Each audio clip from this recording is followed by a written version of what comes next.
Hello friends, எல்லோருக்கும் வணக்கம். Welcome to young investor channel. நம்ம மார்க்கெட் அப்டேட் டிஸ்கஸ் பண்ணிகிட்டே இருப்போம். ஸோ ஆக்சுவலி இப்போ சண்டே எபிசோட், இந்த சண்டேனாலே சண்டே எபிசோட் டிஸ்கஸ் பண்ணுவோம். ஸோ அதில் வந்து பார்த்தீங்கன்னா சில இம்பார்ட்டன்ட் அப்டேட்ஸ் எல்லாமே டிஸ்கஸ் பண்ணுவோம். ஸோ ஃபஸ்ட்டு வந்து பார்த்தீங்கன்னா நீங்கள் கமெண்ட்ஸில் சில டவுட்ஸ் எல்லாமே கேட்டிருக்கீங்க. ஒன்று, இந்த ஃபெடரல் பேங்கை பற்றி பேசுங்க ப்ரோ அப்படின்னு சொல்லுவீங்க. ஃபெடரல் பேங்க் வந்து 193 ரூபா இருக்குது. அதோட ஹை நீ பார்க்கும்போது 217 ரூபா வரைக்கும் போனாங்க. லோ வந்து 148 ரூபா. புக் வேல்யூ 133 ரூபாவில் இருக்குது. ஸோ பி ரேஷியோ வந்து பார்க்கும்போது 11 இருக்குது. இந்த ஃபெடரல் பேங்க் வந்து என்ன கேட்டால் ஒரு 150 கீழே போகிற பட்சத்தில் வந்து எகைன் ஆப்பர்ச்சுனிட்டி யூஸ் பண்ணலாம். நான் ஏன்னா அதுக்கு கீழே இருக்கும்போது தான் நான் வந்து ஃபெடரல் பேங்கை கன்சிடர் பண்ணேன். இப்போ கொஞ்சம் புக் வேல்யூக்கு மேலே நிற்கிறதுனால அதை விட இவங்க ஐடிஎஃப்சி ஃபர்ஸ்ட் பேங்க், நெக்ஸ்ட் வந்து சவுத் இந்தியன் பேங்க் அதெல்லாமே சீப்பாக இருக்குது. பட் ஃபெடரல் பேங்க் ஒரு நல்ல பேங்க் தான். ஆனால் எனக்கு தெரிஞ்சு புக் வேல்யூ கீழே வர பட்சத்துலையோ அல்லது வந்து ஒரு 150 கீழே வர பட்சத்தில் யூஸ் பண்ணலாங்கிறது என்னோட கருத்து ஃபெடரல் பேங்க்கில். Next IRFC, RVNL, IREDA, Jio financial பற்றி சொல்லுங்கள். இதில் ஐஆர்எஃப்சி கொஞ்சம் வேல்யூஷன் ஜாஸ்தி, ஆர்விஎன்எல்ல வேல்யூஷன் கொஞ்சம் அதிகமாக இருந்தாலும் அதில் நிறைய ஆர்டர்ஸ் எல்லாமே இருக்குது, அவங்களுக்கு பிஸ்னஸ் இருக்குது ஆர்விஎன்எல்ல. ஐஆர்எஃப்சியும் பார்த்தீங்கன்னா ஒரு நல்ல கம்பெனி தான். ஏன்னா ரயில்வேக்கு ஃபினான்ஸ் பண்ணுறது இவங்க சோலோ பிளேயராக இருக்கிறாங்க. ரயில்வே ப்ராஜெக்ட்டுக்கு ஃபினான்ஸ் பண்ணுறதுல சோலோ பிளேயர். அது மட்டும் இல்லாமல் என்ன சொல்லியிருந்தாங்கன்னா, நாங்கள் வந்து ரயில்வே ப்ராஜெக்டை தவிர்த்து ரினோபிள் எனர்ஜி அதர் ப்ராஜெக்ட்ஸுக்கும் நாங்கள் ஃபினான்ஸ் பண்ண போகிறோம் அப்படின்னு சொல்லியிருக்கிறாங்க. ஒரு டைவர்சிஃபைட் பிஸ்னஸுக்குள்ளே நுழைய போகிறாங்க. ஆர்விஎன்எல் வந்து 350 ரூபாவில் இருக்குது. அதோட வேல்யூவேஷன் எனக்கு தெரிஞ்சு அட்லீஸ்ட் ஒரு 200 ரூபாய்க்கு வந்தால் தான் ஆர்விஎன்எல்லாம் நமக்கான ஆப்பர்ச்சுனிட்டியாக நான் பார்க்குறேன். அவங்களோட 50 கிலோ 245 ரூபா அந்த ரேஞ்சுக்கு வர பட்சத்தில் ஆர்விஎன்எல்லாம் ஃபோக்கஸ் பண்ணலாம். ஐஆர்இடிஏ, ஜியோ ஃபினான்ஷியல் சர்வீஸ் இந்த ரெண்டுமே நான் அவாய்ட் தான் பண்ணுவேன். நெக்ஸ்ட் பார்த்தீங்கன்னா ஜைடஸ் லைஃப் சயின்ஸை பற்றி பேசுங்க ப்ரோ அப்படின்னு கேட்டிருந்தீங்க, கன்சிடர் பண்ணலாமான்னு சொல்லி. ஜைடஸ் லைஃப் சயின்சஸ் வந்து 855 வரைக்கும் ரீசெண்டாக போச்சு. அப்போ யூஸ் பண்ணிடலாம். இப்போ வந்து 20 கீழே வந்துடுச்சு பி ரேஷியோ. ஆனால் ஒரு ஆப்பர்ச்சுனிட்டி லெவல் தான். எனக்கு தெரிஞ்ச ரிசல்ட்ஸை பார்த்துட்டு இன்வெஸ்ட்மெண்ட் பண்ணலாங்கிறது என்னோட கருத்து. ஏன்னா சொல்கிறேன்னா, ஒன்றில் ரிசல்ட்ஸில் வந்து ஒரு ஆப்பர்ச்சுனிட்டி கிடைக்கலாம். மேபி ரிசல்ட்ஸில் வந்து சொதப்புது அப்படின்னா ஷேர் ப்ரைஸ் டெஃபினட்டாக வந்து ஒரு 800 கீழெல்லாம் போகலாம். பட் ஆப்பர்ச்சுனிட்டி லெவல் கிட்ட வந்துட்டு 885 இருக்குது மார்க்கெட்டில். எப்படி எனக்கு தெரிஞ்சு 800 கீழெல்லாம் வர வாய்ப்பு இருக்குது. அட்லீஸ்ட் ஒரு 850 பிரேக் பண்ணி கீழே போக சான்சஸ் இருக்குது. அதனால ஸ்லோவாக யூஸ் பண்ணலாம், அல்லது வந்து வெயிட் பண்ணி 850 கீழே போன பிறகு யூஸ் பண்ணலாங்கிறதும் உங்களோட கருத்து. இதான் என்னோட ஒப்பீனியன். ஜைடஸ் லைஃப் சயின்ஸில் ஃபண்டமெண்டலி ஸ்ட்ராங்காக தான் இருக்குது. ஜைடஸ், ரெட்டிஸ், நாட்கோ இந்த 3 தான் ஃபார்மா செக்டரில் இப்போதைக்கு ஆப்பர்ச்சுனிட்டி லெவலில் இருக்குது. சன்ஃபார்மாக கொஞ்சம் வேல்யூஷன் ரொம்பவே ஜாஸ்தி. சிப்லா வந்து என்ன கொஞ்சம் இறங்கிச்சுன்னா சிப்லாவும் ஆப்பர்ச்சுனிட்டி வரலாம். பட் சிப்லா இன்னும் ஆப்பர்ச்சுனிட்டி லெவலில் வரல. நெக்ஸ்ட் இந்த சவுத் இந்தியன் பேங்க் பார்த்தீங்கன்னா மூமெண்ட்ஸ் அப்படியே தான் இருக்குது. ஆனால் ரிசல்ட்ஸும் ஒன்றும் பெருசாலாம் அவங்க மோசமாட்டு பண்ண மாட்டாங்க, நல்லா தான் பண்ணுறாங்க. சவுத் இந்தியன் பேங்க் அப்படியே டம்பாக இருக்குது. கிட்டத்தட்ட ஒரு 38 ரூபாலாம் போச்சு. நான் கன்சிடர் பண்ணி அதிகபட்சம் போனதுன்னா 38 ரூபா வரைக்கும் போச்சு. அதுலேருந்து இறங்குனது தான். அதுக்கப்புறம் பெருசாகவே மீளெல்லாம் South Indian Bank. Fundamentally bank ஸ்ட்ராங்காக தான் இருக்குது. ஆனால் வந்து பார்த்தீங்கன்னா பெருசாக மூமெண்ட்ஸ் இல்லாமல் இருக்கிறாங்க. ஸோ இது ஒன்று. நெக்ஸ்ட் வந்து ஐடிஎஃப்சி ஃபர்ஸ்ட் பேங்கோட லாஸ்ட் 2 குவார்ட்டர் ரிசல்ட்ஸ் நல்லா இல்லை. ஆனாலும் வந்து அது அப்படி இருக்கிறதுல ஒரு ரீசன் இருக்குது. ஆனால் சவுத் இந்தியன் பேங்கோட ரிசல்ட்ஸ் கொஞ்சம் பெட்டராக பண்ணியிருந்தாலும் அப்படி மூமெண்ட்ஸ் இல்லாமல் இருக்கிறாங்க. ஸோ வெயிட் பண்ணலாம் சவுத் இந்தியன் பேங்க்கில். பட் நான் வந்து கன்சிடர் பண்ணிட்டு தான் இருக்கிறேன். என்ஹெச்பிசி இப்போதைக்கு வேண்டான்னு தான் நான் ஒதுக்கி வச்சுருக்கிறேன். பவர் செக்டரில் நான் என்ஹெச்பிசி ஃபோக்கஸ் பண்ணல. என்டிபிசி இருக்குது, டாடா பவர் இருக்குது, அது போக ரத்தன் இந்தியா பவர் இருக்குதுன்னு நினைக்கிறேன். இதில் என்டிபிசி மட்டும் தான் இப்போ ஆப்பர்ச்சுனிட்டி லெவலில் இருக்குது. நெக்ஸ்ட் வந்து டிடிகே ப்ரெஸ்டீஜை பற்றி கேட்டிருந்தீங்க. ஸோ ஆக்சுவலி நான் வந்து இதை பற்றி கண்டுக்கவே இல்லை. இந்த ஸ்டாக் என்கிட்ட கிடையாது, அதனால நான் இதை கண்டுக்கலை. ஆனால் நீங்கள் கேட்டோன்னா அதில் என்னதோ நீங்கள் வந்து அந்த ஸ்டேட்டஸை சொல்லு ப்ரோ அப்படின்னு கேட்டோன்னா தான் சர்ச் பண்ணி பார்த்தேன். ஸோ ஆக்சுவலி டிடிகே ப்ரெஸ்டீஜில் வந்து டிடி ரகுநாதன் வந்து பார்த்தீங்கன்னா நான் எக்ஸிக்யூட்டிவ் சேர்மேன் அவர் அந்த பொசிஷனை வந்து வருது. அதாவது லீடர்ஷிப் டிரான்சிஷன் நடக்குது, லீடர்ஷிப் சேஞ்ச் நடந்திருக்கு 5 நாளுக்கு முன்னாடி. டாக்டர் முகுந்த் டிடி இவர் வந்து நான் எக்ஸிக்யூட்டிவ் வைஸ் சேர்மனாட்டு ரோல் எடுக்கிறாரு. இவங்க 2 பேருமே மார்ச் 25ஆம் தேதியில் வந்து பார்த்தீங்கன்னா பொசிஷனுக்கு வந்திருக்காங்க. இதுக்கு முன்னாடி வந்து கிட்டத்தட்ட இந்த கம்பெனியில் 50 வருஷமாட்டு வேரியஸ் ரோல்ஸ் ப்ளே பண்ண டிடி ஜெகநாதன் நான் எக்ஸிக்யூட்டிவ் சேர்மன் அண்ட் டைரக்டராக இருந்திருக்காரு. ஸோ அவர் வந்து 50 இயர்ஸ் வந்து பார்த்தீங்கன்னா வேரியஸ் பொசிஷனில் இருந்தவர் மார்ச் 24ஆம் தேதி ஸ்டெப் டவுன் ஆகிட்டு போயிருக்கிறாரு.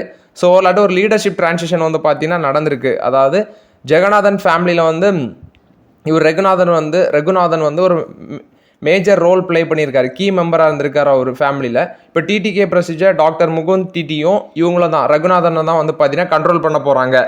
டிடிகே ப்ரெஸ்டீஜோட ஸ்டாக் ப்ரைஸ் வந்து 591 ரூபாவில் இருக்குது. 38 டைம்ஸ் பி ரேஷியோ இருக்குது. கிட்டத்தட்ட லாஸ்ட் மார்க்கெட்டு அதுக்கு முன்னாடியே 52 கிலோ போயிருக்கும் போல். 582 ரூபா தான் 52 கிலோ இந்த ஸ்டாக்குக்கு. ஆனால் வேல்யூஷன் 38 டைம்ஸ் ஏர்னிங்ஸில் இருக்குது. முன்னாடி வச்சுருக்குவாங்கன்னா வச்சுக்கோங்க. பட் இப்போதைக்கு இதெல்லாம் வெயிட் தான் பண்ண முடியும். இது டிடிகே ப்ரெஸ்டீஜ் நீங்கள் கேட்ட அப்டேட்ஸு. நெக்ஸ்ட் வந்து பார்த்தீங்கன்னா ஒரு கம்பெனி போனஸ் கொடுக்குறாங்க. ஆட்டோ ஸ்டாக் தான் 1:1 அந்த ரேஷியோவில் வந்து போனஸ் ஷேர் அனௌன்ஸ் பண்ணியிருந்தாங்க. அதுக்கான ரெக்கார்ட் டேட் வந்து ஏப்ரல் 3ஆம் தேதின்னு சொல்கிறாங்க. லாஸ்ட்டு 5 இயர்ஸில் இந்த ஸ்டாக் வந்து கிட்டத்தட்ட 600% மேலே ரிட்டர்ன்ஸ் கொடுத்துருக்குது. இந்த ஸ்டாக்கோட நேம் என்ன அப்படின்னு சொல்லி பார்க்கும்போது சால் ஆட்டோமோட்டிவ் லிமிடெட். இவங்க தான் 10ஆம் தேதி February 10ஆம் தேதி 1:1 அந்த ரேஷியோவில் போனஸ் ஷேர்னு சொன்னாங்க. இப்போ ஏப்ரல் 3ஆம் தேதி ரெக்கார்ட் டேட்டு. ஸோ அந்த டேட் வந்து மார்ச் 27ஆம் தேதி அனௌன்ஸ் பண்ணியிருக்காங்க. அலாட்மெண்ட் டேட் வந்து பார்த்தீங்கன்னா ஏப்ரல் 4ஆம் தேதி. ஸோ ஏப்ரல் 7ஆம் தேதியிலேருந்து அது வந்து ஃபுல்லாக ட்ரேட் ஆக ஸ்டார்ட் ஆகும் அப்படின்னு சொல்கிறாங்க. அந்த ஷேர் யாருக்கிட்டையாவது இருந்ததுன்னா கமெண்ட்டில் சொல்லுங்கள். கிட்டத்தட்ட இதோட மார்க்கெட் கேபிட்டலைசேஷனே 153 கோடி தான் இருக்குது. பி ரேஷியோ வந்து 28 இருக்குது. லோன் பார்க்கும்போது 439 ரூபா போயிருக்குது, 884 ரூபா ஹை போயிருக்கு. ஸ்டாக் ப்ரைஸ் வந்து 639 ரூபாவில் இருக்குது. யாருக்கிட்டே இந்த ஸ்டாக் இருந்துச்சுன்னா கமெண்ட்ஸில் சொல்லுங்கள். நெக்ஸ்ட் பார்த்தீங்கன்னா அந்த ப்ரோக்கரேஜஸ் ஃபர்ம்ஸ் வந்து ஒரு சில ஸ்டாக்ஸுக்கு எல்லாமே அனாலிஸ்ட் வந்து சில ஸ்டாக்ஸுக்கு எல்லாமே பார்த்தீங்கன்னா டார்கெட் ப்ரைஸ் சொல்கிறாங்க, அது எவ்வளோ மேலே போகும்னு சொல்லி. இதில் ராஜேஷ் எக்ஸ்போர்ட் 600 ரூபா வந்து பார்த்தீங்கன்னா டார்கெட் ப்ரைஸ் சொல்கிறாங்க, 220% மேலே போகும். இதுக்கு ஸ்ட்ராங் பை ரேட்டிங் வந்து மெயின்டைன் பண்ணுறாங்க. எல்லா ஸ்டாக்குக்குமே ஸ்ட்ராங் பை ரேட்டிங் தான். கேபிஐ கிரீன் எனர்ஜி 406 ரூபா இப்போ கரண்ட் மார்க்கெட் ப்ரைஸு, 1100 ரூபா போகும்னு சொல்கிறாங்க, 170% மேலே போகுமா. அடுத்தது டிஆர்சி 124 ரூபா கரண்ட் மார்க்கெட் ப்ரைஸ், இதுக்கு டார்கெட் ப்ரைஸ் 325 ரூபா சொல்கிறாங்க, 162% வந்து மேலே போகுமா. சென்கோ கோல்டுக்கும் ஸ்ட்ராங் பை ரேட்டிங், 272 ரூபா இருக்க கரண்ட் மார்க்கெட் ப்ரைஸு, 627 ரூபா மேலே போகும், 131% அப்சைட் போகும்னு சொல்கிறாங்க. ஆக்சுவலி பைசலோ டிஜிட்டல் 32 ரூபா இருக்க ஸ்டாக்கு 75 ரூபா போகும், 121% அப்சைட் போகும்னு சொல்கிறாங்க. இதுக்கும் ஸ்ட்ராங் பை ரேட்டிங் தான். ஸ்பந்தனா ஸ்பூர்த்தி 236 ரூபா இருக்குது, 491 ரூபா போகும், 108% மேலே போகும்னு சொல்கிறாங்க. ஆல்கார்கோ லாஜிஸ்டிக்ஸ் 29 ரூபா இருக்க ஸ்டாக் 59 ரூபா போகும், 100% அப்சைட் ரேட்டிங் கொடுக்குறாங்க.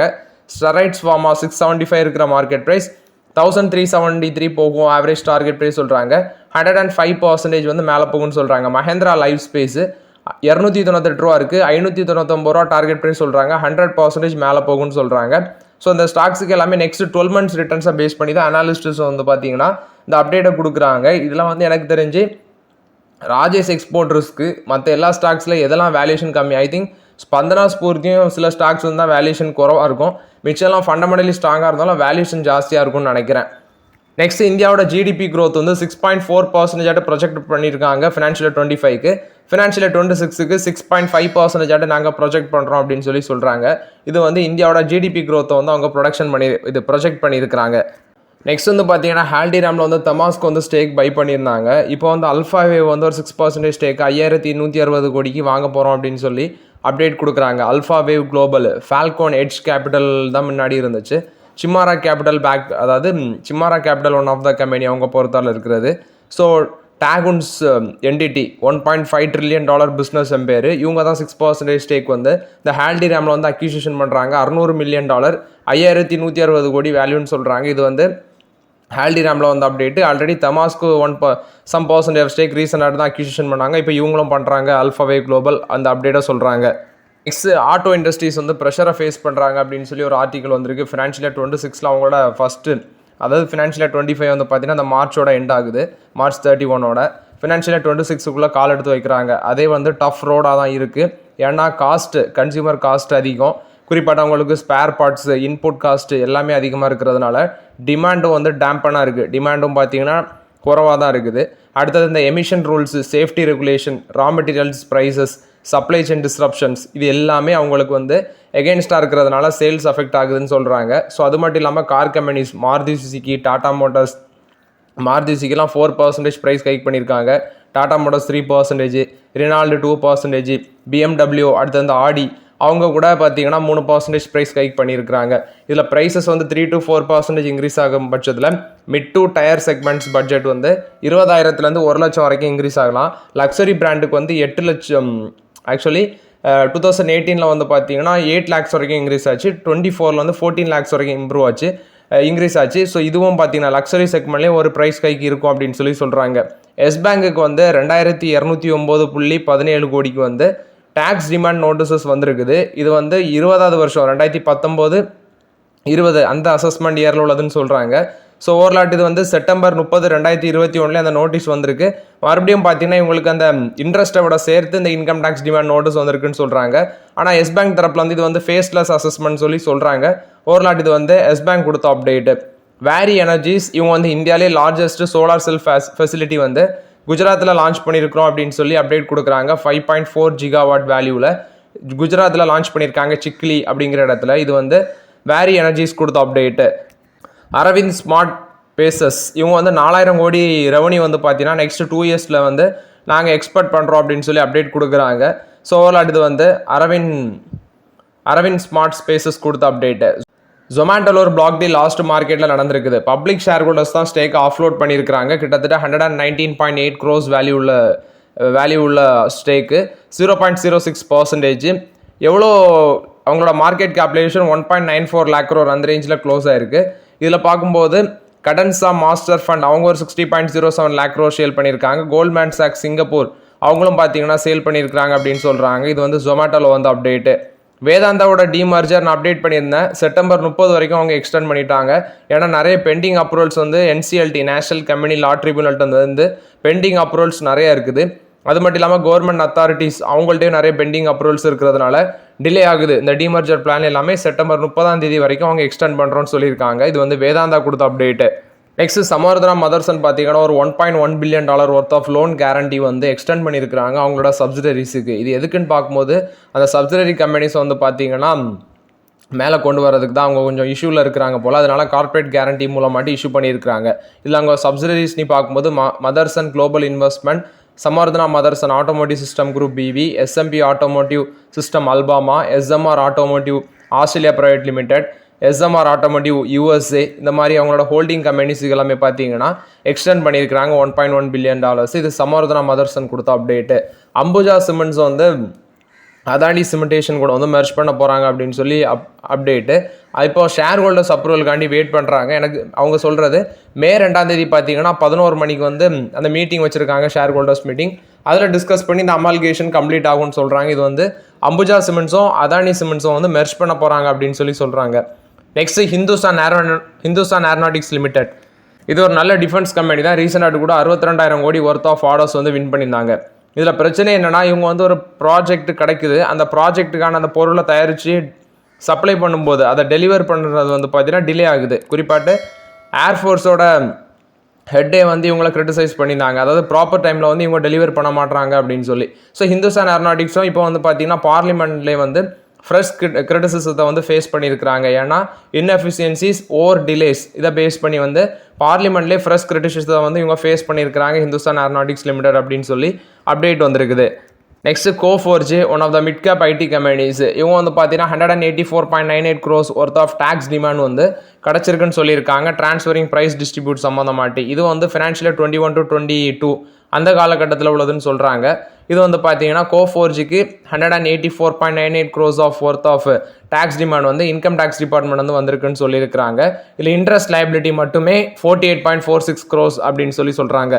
நெக்ஸ்ட் பார்த்தீங்கன்னா எலன் மஸ்க் கொடுத்த அப்டேட்டு. ஸோ ஆக்சுவலி இவர் வந்து அந்த டோஜில் வந்து பார்த்தீங்கன்னா ஸ்டெப் டவுன் ஆறாரு. டிபார்ட்மெண்ட் ஆஃப் கவர்மெண்ட் எஃபிஷியன்சி யூஎஸ்ஏலேருந்து ஆஃப்டர் த ட்ரம்ப் விக்ட்ரிக்கு அப்புறம் இவர் வந்து பார்த்தீங்கன்னா கவர்மெண்ட்டில் அங்கே உள்ள அட்மினிஸ்ட்ரேஷனில் இவரோட தலையீடு ரொம்பவே அதிகமாக இருக்குது.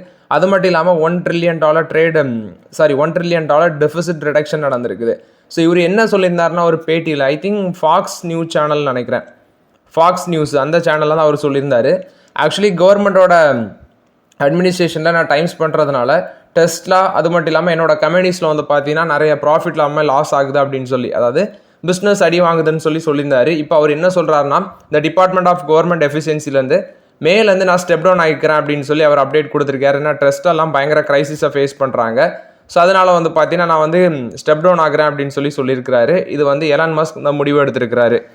ஆக்சுவலி இவர் அந்த பொசிஷனில் இருக்கும்போது பார்த்தீங்கன்னா ஒரு நாளுக்கு வந்து $4 billion வந்து சேவ் பண்ணியிருக்கிறாங்க காஸ்ட் கட்டிங் மூலமாட்டு. இது மூலமாட்டு ஒரு $115 billion வந்து சேவும் பண்ணியிருக்கிறாங்க எலன் மஸ்கோட டீமு. பட் ஆக்சுவலி அவரோட ஃபோக்கஸ் இங்கே இருந்ததுனால அவரோட பிஸ்னஸ் அடி வாங்குறதுனால தான் இதுலேருந்து நான் மேலேருந்து ஸ்டெப் டவுன் ஆகிறேன் அப்படின்னு சொல்லி அவர் சொல்லியிருக்கிறாரு. ஸோ ஓகே ஃப்ரெண்ட்ஸ், ஆக்சுவலி இந்த வீடியோவில் சில இம்பார்ட்டன்ட் அப்டேட்ஸ் எல்லாமே டிஸ்கஸ் பண்ணோம். அந்த வீடியோ உங்களுக்கு பயனுள்ளதாக இருந்துச்சுன்னா லைக் பண்ணுங்கள், சப்ஸ்கிரைப் பண்ணுங்கள், கமெண்ட் பண்ணுங்கள். Okay friends, thank you.